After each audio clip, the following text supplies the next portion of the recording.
Hello, I am Dr. Ashok Bhattacharya, Director of Research, Assam Agriculture University.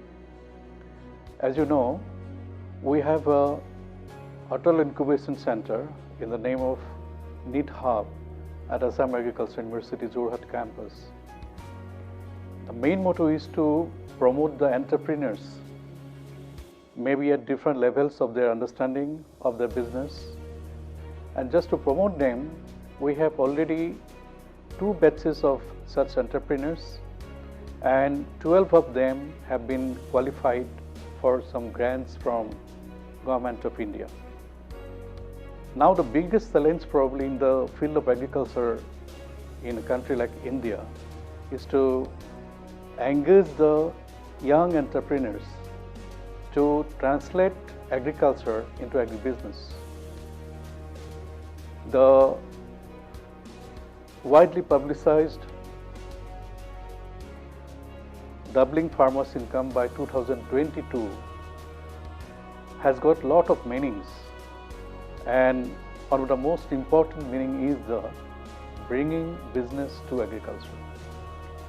At present, it is also the biggest challenge for all of us to bring the youth to agriculture. Unless we go for mechanization or business, these folk of youths entirely in the entire country may be a biggest challenge. And for that purpose, probably this type of startup or incubation center has to play a very big role. So considering all these factors, at Assam Agriculture University, we have developed more than 50 products or processes which has the potentiality for business orientation.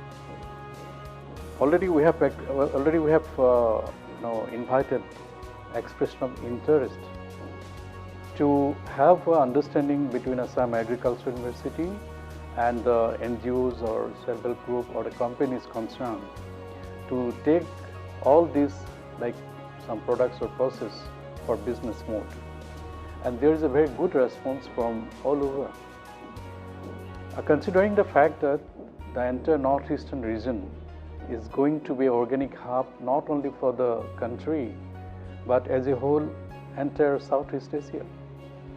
So since this is a turning point, I should say, to move from chemocentric to organocentric agriculture, this is the right time probably to see some of the scopes of the bio inputs that are available in commercial formulation so that our entrepreneurs can take it for their commercialization. In addition to that, we have some very quality rice beer, some fruit beverages, some products like green blocks. These are some of the examples actually. I can give a big list where we have listed around 56 such type of product or process, and these products or process have the potentiality for commercialization. So I invite the youth who are in the business already or maybe who are thinking of doing some business to contact us so that we can have a very fruitful and meaningful commercialization of these products and process. Thank you very much.